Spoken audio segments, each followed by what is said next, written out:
تو ہمیں افغانستان سے اپنے معاملات کو ٹھیک کرنا ہے. یہ وفاقی حکومت کی ناکامی ہے جس کا نتیجہ ہے کہ آج ہماری کوئی بھی سرحد محفوظ نہیں ہے، نہ مشرقی سرحد نہ مغربی سرحد.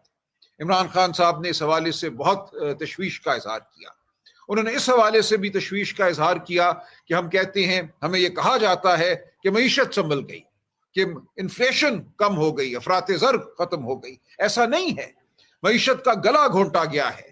پچھلے جو 12 مہینے اور جو 24 مہینے گزرے ہیں، ان میں پاکستان کی تاریخ میں کم ترین انویسٹمنٹ ہوئی ہے. جو سرمایہ کاری کی جاتی ہے ایک معیشت میں، جس کے نتیجے میں نوکریاں پیدا ہوتی ہیں، ملیں لگتی ہیں، فیکٹریاں لگتی ہیں، وہ پاکستان کی کم ترین سطح پہ ہے. Lost investment in decades. تو خان صاحب نے کہا اس طرح یہ ملک نہیں چل سکتا. آپ نوجوانوں کو ان کے لیے روزگار کے مواقع بند کر کے یہ کہیں کہ ہم نے چونکہ معیشت کا گلا گھونٹ دیا ہے، اب یہاں پہ نہ قیمتیں بڑھیں گی نہ نوکریاں قائم ہوں گی. یہ کوئی معیشت نہیں ہے، یہ ایک ناکام معیشت ہے، یہ ایک انسان دشمن معیشت ہے. ہمیں اس معیشت کو بھی ٹھیک کرنا ہے، اور یہ تب ہی ہوگا جب عوام کی نمائندہ حکومتیں صوبائی سطح پہ بھی اور وفاقی سطح پہ بھی قائم ہوں گی. جو حالات بلوچستان کے ہیں وہ تبھی ٹھیک ہوں گے جب بلوچستان کے حقیقی نمائندوں کو اقتدار دیا جائے گا، جب ان کی بات سنی جائے گی، جب بلوچستان کے وسائل بلوچ شہریوں کے لیے استعمال ہوں گے، ان کو اس دولت میں ان کا جائز حصہ دیا جائے گا. جو مائنز اینڈ منرلز ایکٹ کی بات ہو رہی ہے، خان صاحب نے اس کے حوالے سے شدید تحفظات کا اظہار کیا. انہوں نے کہا یہ وقت نہیں ہے، یہ طریقہ نہیں ہے جس طریقے سے اس قانون کو قوم پر نافذ کیا جا رہا ہے، مسلط کیا جا رہا ہے. جب تک خان صاحب ایک آزادانہ ماحول میں اس کو دیکھتے نہیں، جب تک عوام کے حقیقی نمائندے، وہ نہیں جو فارم 47 لے کر اسمبلیوں میں بیٹھے ہیں، جب تک حقیقی نمائندے اس قانون کو نہیں دیکھتے. بلوچستان پہ ایک قانون مسلط کیا گیا ہے، mines and minerals act. Khyber Pakhtunkhwa میں ہم مزاحمت کر رہے ہیں، ہم انکار کر رہے ہیں، اور یہ انکار ہم کرتے رہیں گے، کیونکہ اس انکار میں پاکستان کی معیشت کی بحالی چھپی ہوئی ہے. اس وقت جو منصوبہ ہے کہ پتھروں کو اٹھا کے ملک سے باہر بھیج دو، اس ملک میں نہ مل لگے، نہ فیکٹری لگے، نہ ریفائنری ہو، نہ سمیلٹنگ پلانٹ ہو جس میں اس معدنیات سے حاصل ہونے والے ذخائر کو استعمال کیا جائے فیکٹریاں لگانے کے لیے، اشیاء بنانے کے لیے، کوئی بھی ایسا منصوبہ اس وقت ملک میں نہیں ہے. پورا یہ معدنیات کے حوالے سے جو نظریہ ہے، یہ ایک خام نظریہ ہے، یہ ایک زائل نظریہ ہے، اس میں عوام کی فلاح نہیں شامل. تو خان صاحب نے کہا کہ ہمیں ڈٹے رہنا ہے، ہمیں ہر لمحے یہ باور کرانا ہے کہ all is not well. Pakistan اس وقت ایک ایسی حالت میں ہے جو مصنوعی حالت ہے. پاکستان کے عوام ایک ایسی حالت میں ہیں جو محکومیت کی حالت ہے.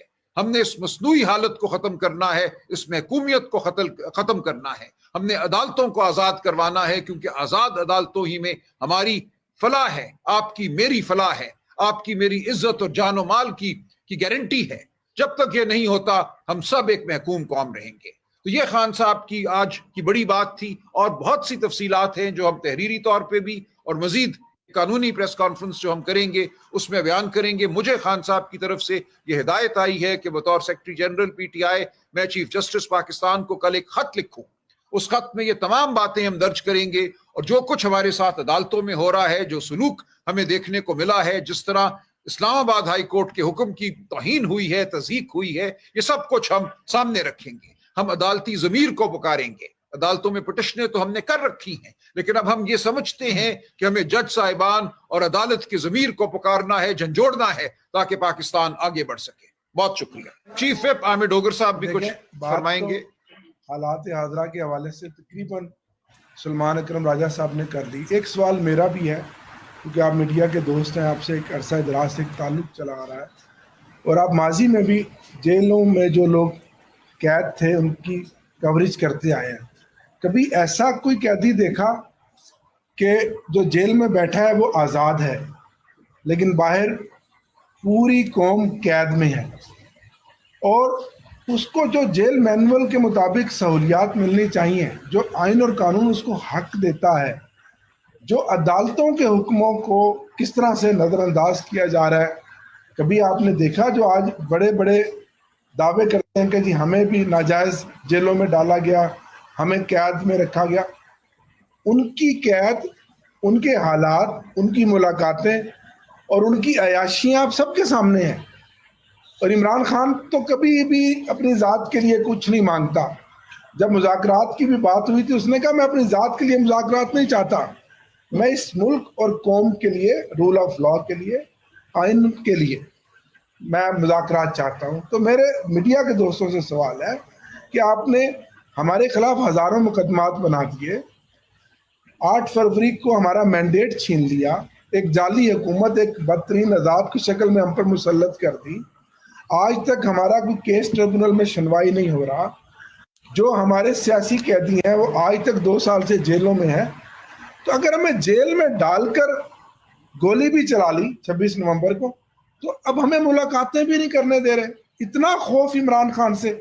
تو میں سمجھتا ہوں عمران خان تو جیت گیا, وہ عوام کی عدالت میں بھی اپنا مقدمہ اس امتحان میں جیت گیا, اور اللہ کے سامنے بھی سرخرو ہے کہ وہ آپ کی جنگ لڑ رہا ہے, عوام کی جنگ لڑ رہا ہے, اور پی کے ایکٹ کے تحت آپ کی زبان اور ہماری زبان بندی بھی کر دی گئی.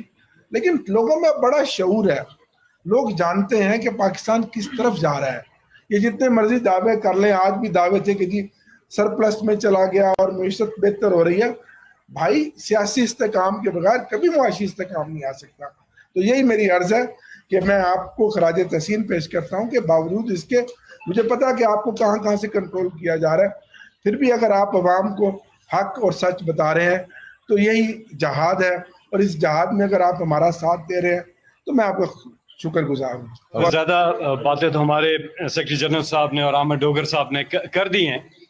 سب سے پہلے تو یہ ہے کہ 29 سال ہونے والے ہیں انصاف کی تحریک کو, تحریک انصاف کو, اور انشاءاللہ 25 تاریخ کو یوم تاسیس ہے, جمعے کے دن, اور پورے پاکستان میں جہاں جہاں لوگ ہیں وہ اس یوم تاسیس کو ضرور منائیں.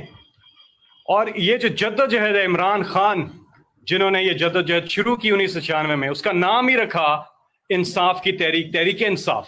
اور تحریک انصاف کو انشاءاللہ اب 29 سال ہو گئے ہیں, اور اس پوری جدوجہد میں آپ سارے میڈیا والے ہیں, شروع سے دے کے اب تک عمران خان صاحب کی اب ساری تقاریر اٹھا کے آپ سن لیں, وہ ایک ہی بات بار بار کرتے ہیں کہ جب تک معاشرے میں انصاف نہیں ہوگا معاشرہ کبھی آگے نہیں بڑھ سکتا. اور یہ جدوجہد ہماری جاری ہے, اور انشاءاللہ عمران خان سرخرو ہوں گے, اور وہ جو انصاف ہم نے جس منزل پہ پہنچنا ہے انشاءاللہ اللہ تعالیٰ اس میں کامیابی دے گا.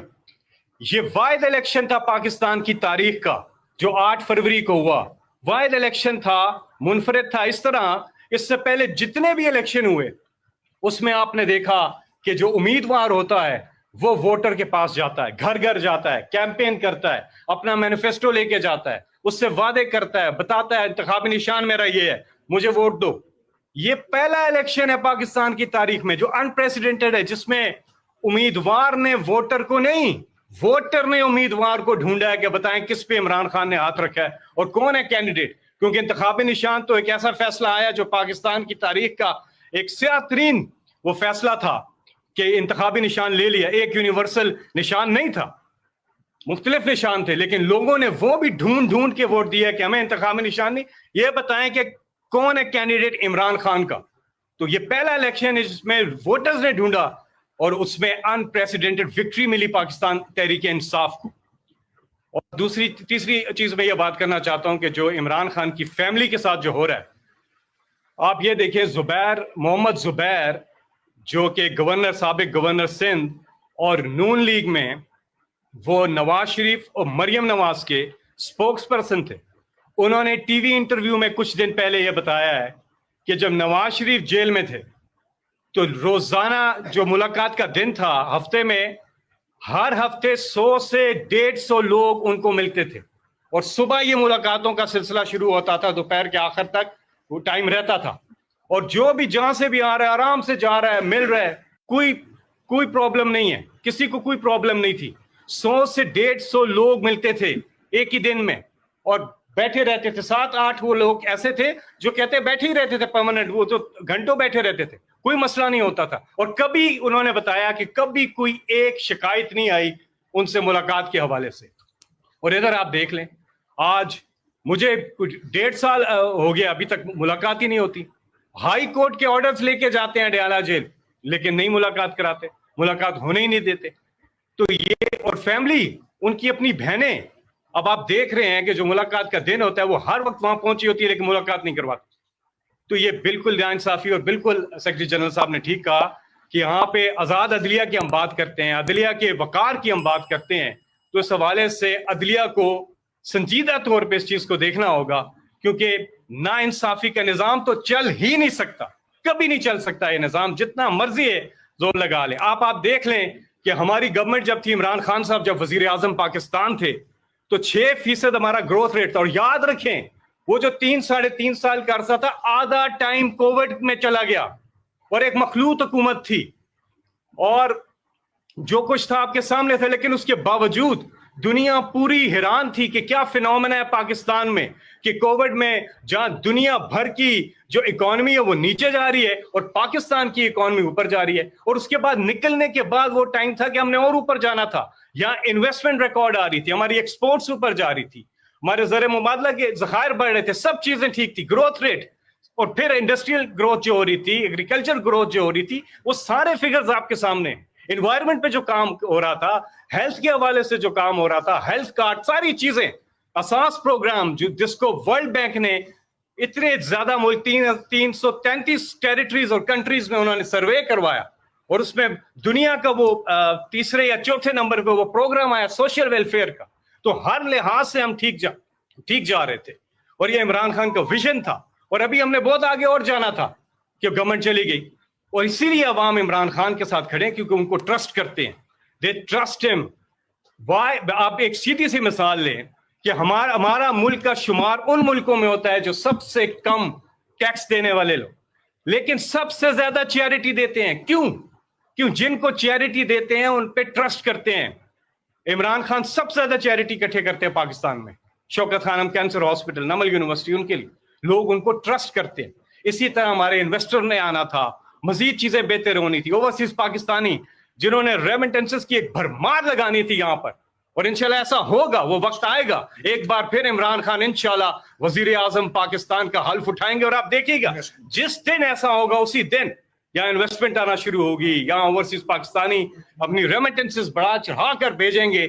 میں آپ کو لکھ کے دینے کو تیار ہوں, یہ ایسا ہوگا انشاءاللہ, یہ ملک آگے جائے گا. بس ہم نے اب انصاف کے راستے کو نہیں چھوڑنا. تو انشاءاللہ 25 تاریخ کو 29 سال ہو جائیں گے تحریک انصاف کو, اور ہم سب مل کے یہ جو جدوجہد ہے اس پہ بات کریں گے. مائنز اینڈ منرلز کے حوالے سے تو میں نے عرض کیا نا کہ خان صاحب نے شدید تحفظات کا اظہار کیا ہے. میں نے کچھ تفصیل سے بات کی تھی کہ دیکھیں قانون بنتا ہے, اس کے پیچھے پہلے ایک ویژن ہوتا ہے, ایک پالیسی ہوتی ہے کہ آپ نے اس شعبے کو کہاں لے کے جانا ہے.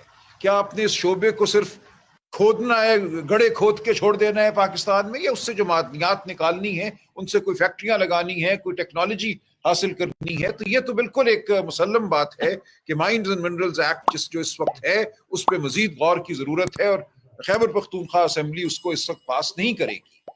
جہاں تک تعلق ہے نیریٹو کا, آپ کے سامنے ہے. دیکھیں مجھے اور علیمہ بی بی کو اور دیگر بہنوں کو روکا جا رہا ہے, ساتھ ہی کچھ لوگوں کو میڈیا پہ ایکٹیویٹ کیا گیا. ناکام کوشش تھی کہ سلمان راجہ جا رہا ہے, سلمان راجہ گر گیا ہے. کدھر گر گیا ہے, کہاں چلا گیا ہے؟ میں بیٹھا ہوا ہوں آپ کے سامنے. تو یہ ایک سوچی سمجھی سازش تھی کہ تاثر دیا جائے کہ پارٹی کے اندر کوئی بڑا انتشار ہے. آپ گننا شروع کریں تو 3 کے بعد چوتھا نام نہیں آپ کو نظر آئے گا کہ کون ہے انتشار برپا کرتا ہوا, کس میں ہے اختلاف. کوئی اختلاف نہیں ہے پاکستان تحریک انصاف میں. جتنی آج پاکستان تحریک انصاف متحد ہے شاید کبھی نہیں تھی. مجھے جتنی سپورٹ مل رہی ہے, ہمارے دیگر رفقا کو جتنی سپورٹ مل رہی ہے, ہمارے رفقا سے, ہمارے ورکرز سے, ہمارے ووٹرز سے پورے ملک میں, وہ میں جب دیکھتا ہوں, محسوس کرتا ہوں تو رکت طاری ہو جاتی ہے مجھ پہ. اتنی بڑی یہ ذمہ داری ہے, اتنے سارے لوگوں کا بھروسہ ہے کہ ہم خان صاحب کا مشن جو ہے ان کی غیر موجودگی میں آگے لے کر بڑھتے رہیں گے, ان کی آواز بنے رہیں گے. اور انشاءاللہ آپ کے سامنے ہم جو بھی لوگ یہاں حاضر ہیں وہ یہی کریں گے. نہیں, ایسا بالکل نہیں ہے, ایسی کوئی بات نہیں ہے. کوٹ لکھپت جیل میں بہت لوگ موجود ہوتے ہیں. پچھلے 1 ماہ میں خود گیا ہوں. وہ ہمارے اسیران شاہ محمود قریشی صاحب ہوں یا محمود رشید ہوں, ڈاکٹر یاسمین راشد, اعجاز چودھری صاحب, ان سے میں متعدد بار ملا ہوں. ان کو ہسپتال بھی لایا جاتا ہے, جہاں ان کا چیک اپ ہوتا ہے وہاں میں اکثر جاتا ہوں جب ان کے ہسپتال لانے کا دن ہوتا ہے. تو یہ بالکل یہ غلط بیانیہ ہے آپ کا. عالیہ حمزہ صاحبہ کے لیے ہم نے بھرپور آواز اٹھائی ہے, ہم نے مذمت کی ہے, ان کے مقدمات جو ہیں وہ چل رہے ہیں. آج ایک پیشی تھی, کل پھر پیشی ہے. ہمارے وکلاء بھی گئے ہیں. آج چونکہ اڈیالہ جانے کا دن تھا, ہم لوگ وہاں مصروف تھے, لیکن ہم ضرور وہاں پہ بھی جائیں گے. ایسی کوئی بات نہیں ہے کہ ان کو نظر انداز کیا ہے یا کام کرنے والوں کو ہم نے نظر انداز کیا ہے, بالکل نہیں. ہمارے کوئی باضابطہ مذاکرات نہیں چل رہے. ایک اعظم سواتی صاحب نے کہا کہ وہ کوشش کرنا چاہتے ہیں, کوئی کوشش انہوں نے کی یا نہیں کی, وہ کامیاب ہوئی یا نہیں ہوئی, مجھے نہیں پتا. پارٹی کے کوئی باضابطہ پارٹی کی سطح پہ مذاکرات نہیں چل رہے. اگر ہوں گے, اگر چلیں گے تو ہم علی اعلان اظہار کریں گے, بتائیں گے کہ ہم آئین کی بحالی کے لیے, قانون کی بحالی کے لیے, عدلیہ کی آزادی کے لیے بات کر رہے ہیں. اس کے علاوہ کوئی بات نہیں ہوگی. ہم نے کوئی ڈیل نہیں کرنی, ہم نے جدہ نہیں جانا, ہم نے لندن نہیں بھاگنا, ہم نے یہیں پہ بیٹھ کر آئین اور قانون کو بحال کرانا ہے. دیکھیے اس میں کوئی بری بات نہیں. ہم مولانا سے گفتگو جاری رکھیں گے, وہ اتحاد میں آئیں یا اتحاد سے باہر رہ کر جمہوریت اور آئین کے لیے کام کریں, دونوں صورتیں ہو سکتی ہیں. جہاں تک مذاکرات کا تعلق ہے, عمران خان صاحب نے کبھی مذاکرات کا دروازہ بند نہیں کیا. ہم ہمیشہ مذاکرات کے لیے تیار رہتے ہیں. ہم نے ان سے کہا کہ ہماری ملاقات صرف کرا دو عمران خان سے, جو اتنا مشکل ایک مرحلہ بن گیا. جیسے فیصل بھائی نے کہا کہ ملاقات کبھی بھی کوئی مسئلہ نہیں تھا. ہم نے کہا مذاکرات کے لیے بیٹھے ہیں تو ہماری ایک کھلے ماحول میں ملاقات تو کرا دو, جہاں آل نصب نہ ہو, جہاں اہلکار سر پہ نہ کھڑے بھی ہوں. انہوں نے کہا ہم پوچھ کے بتائیں گے. یہ ہمیں حکومتی ٹیم کہہ رہی ہے ہم پوچھ کے بتائیں گے, اور پھر پوچھ کے انہوں نے بتایا کہ نہیں یہ ممکن نہیں ہے, ہمیں اجازت نہیں ملی. اگر یہ ہے حکومت کی اوقات, یہ ہے حکومت کے پلے, تو آپ بتائیں. آپ اصرار کرتے ہیں ان سے مذاکرات کرو, ہم کرتے رہیں گے. ہم چائے بھی پیئیں گے, ہم بسکٹ بھی کھائیں گے, ہم اٹھیں گے بھی, ہم بیٹھیں گے بھی. لیکن اصل جو گفتگو ہے بالآخر اسی طاقت سے ہوگی جو ہمارے نظام پر حاوی ہے. ہم نے کب کہا نہیں, ہم کریں گے مذاکرات. ہم نے کہا ہر سطح پہ مذاکرات کریں گے. اور اگر مذاکرات نہیں کیے جاتے تو پھر سڑکیں موجود ہیں. اقوام عالم کے تمام بڑے فیصلے آپ کسی ملک کی تاریخ اٹھا کے پڑھ لیجئے, عدالتوں میں نہیں ہوئے, ایوانوں میں نہیں ہوئے, سڑکوں پہ ہوئے ہیں. اگر بات وہاں جاتی ہے تو ہم بالکل وہاں جائیں گے. کوئی ایک لمحے کے لیے یہ نہ سمجھے کہ ہمیں کوئی تامل ہے. ہماری خواہش یہ ہے کہ مذاکرات سے معاملات حل ہوں, ہمیں سڑکوں پہ نہ جانا پڑے. لیکن اگر ایسا کرنا پڑا, اگر ہوش کے ناخن نہ لیے گئے, مذاکرات نہ کیے گئے, آئین اور قانون کو بحال نہ کیا گیا, تو آپ بتائیے کیا چارہ رہ جائے گا. جی میری ایک میٹنگ ہوئی ہے اس دوران, بالکل ہوئی ہے, ایک اہم رہنما سے چند دن قبل ہی ہوئی ہے, اور بہت مثبت میٹنگ ہوئی ہے. اور مجھے بہت توقع ہے اب بھی کہ یہ بات آگے چلے گی. وہ ایک باضابطہ اتحاد ہو یا وہ ایک کوآپریشن کا کوئی طریقہ ہو, یہ بات انشاءاللہ آگے بڑھے گی. اور کل ہماری ایک بڑی میٹنگ ہے, 23 تاریخ شام, جو الائنس کی ہماری پارٹیاں ہیں, ہم کل مل رہے ہیں, آئندہ کا لائحہ عمل طے کریں گے. تو ہم تمام جماعتوں سے بات کر رہے ہیں, وہ جی ڈی اے کی جماعتیں ہوں, وہ جے یو آئی ہو, وہ دیگر جماعتیں ہوں. اختر مینگل صاحب انشاءاللہ ہمارے ساتھ شامل ہوں گے, محمود خان اچکزئی صاحب تو ہیں ہی, علامہ ناصر عباس صاحب ہیں, سنی اتحاد کونسل بھی ہے ہی. اس لیے ہم ہر ایک کو دعوت دے رہے ہیں کہ آئین اور قانون اور عدلیہ کی آزادی کے لیے ہمارا ساتھ. کوئی صداقت, دیکھیے یہ خواہشات ہوتی ہیں, یہ پرانا گھسا پٹا ایک بیانیہ ہے, گھسے پٹے ریکارڈ ہیں جن کو مقتدرہ بار بار نکال کے لے آتی ہے کہ شاید پھر اسی طرح ہو, کوئی پیٹریوٹس بن جائے گی, کوئی فارورڈ بلاک بن جائے گا. ایسا کچھ نہیں ہونے جا رہا.